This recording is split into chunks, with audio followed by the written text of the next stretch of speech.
कर रही हूँ, तुम बहुत दिनों से बस आपकी जगह कोई और होता को कमरे में बंद रखा। भाई क्या तरीका है?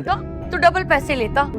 नाराज हो मुझसे, नहीं कर रही हो तो मेरी नींद तोड़ेगी ना। मेरी छोड़ो, तुम अपनी बताओ। नोट कर लड़के वफा के आने वाले एपिसोड में आप देखेंगे कि सप्तान दोस्तों तो मरियम से माफ़ी मांग रहा होगा कि मेरी वजह से आपको इतनी जिल्लत का सामना करना पड़ा। तो मरियम कहेगी कि इसमें आपकी कोई गलती नहीं है, आपने तो मुझे इतना प्रोटेक्ट किया, हमने आपको अंडरस्टैंड सही तरह से नहीं किया, बस ये बातें सारी पप्पू ने उनके दिमाग में डाली हैं। जिस पर दोस्तों वो उसे कहेगा कि तुम्हारी पप्पू ये क्यों कर रही हैं। तो वो उसे बता देगी कि वो अपने बेटे आसिफ की मुझसे शादी करना चाहती है और ये सब कुछ वो ज़बरदस्ती कर रही है, जबकि मैं उनसे शादी नहीं करना चाहती।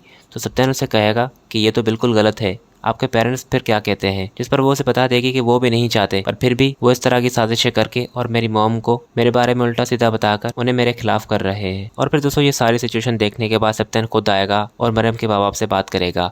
मरियम का बाप तो उसे बहुत इज्जत देगा, पर मरियम की जो माँ होगी वो सप्तान को कहेगी कि मैं जानती हूँ कि आप बहुत बड़े लोग हैं, पर इस तरह से हमारी लड़कियाँ रात देर तक बाहर नहीं होती। आप प्लीज़ अगर इस तरह का कोई भी काम हो तो वो मरियम को ना कहिएगा। इस पर दोस्तों वो उसे कहेगा कि वो एक इत्तेफाक सा हो गया था, पर मैं आपसे वादा करता हूँ कि इस तरह आइंदा नहीं होगा। और फिर दोस्तों वो सारी जब बातें उसे बता देगा कि उसके साथ क्या कुछ नहीं हुआ और मरियम को क्यों लेट हो गई, तो फिर उसकी माँ दोस्तों यहाँ पर समझ जाएगी कि मरियम का इसमें कोई कसूर नहीं था। और वो फिर जाकर मरियम से माफ़ी मांगेगी और उसे कहेगी कि मैंने तुम्हारी पप्पू की बातों में आकर ये सब कुछ किया। इस पर दोस्तों मरियम कहेगी कि मुझे आपसे कोई शिकायत नहीं, पर प्लीज़ आप आसिफ भाई को और पप्पू को कहें कि यहाँ से जाएं, क्योंकि जब तक वो यहाँ पर रहेंगे मुझे बिल्कुल भी चैन नहीं होगा। ये तो यहाँ पर उसकी पप्पू आ जाएगी और उसे कहेगी कि क्यों सुकून नहीं होगा, क्योंकि मैं तुम्हारी चोरियाँ पकड़ती हूँ कि तुम अपने बॉस के साथ कहाँ कहाँ घूमने जाती हो। तो यहाँ पर दोस्तों मरियम की माँ उसे रोक देगी और उसे कहेगी कि अब बस कर दो, तुम मेरी बेटी ऐसी नहीं है। और सारी चीज़ें जब क्लियर हो गई हैं तो ये अब टॉपिक दोबारा नहीं खुलना चाहिए।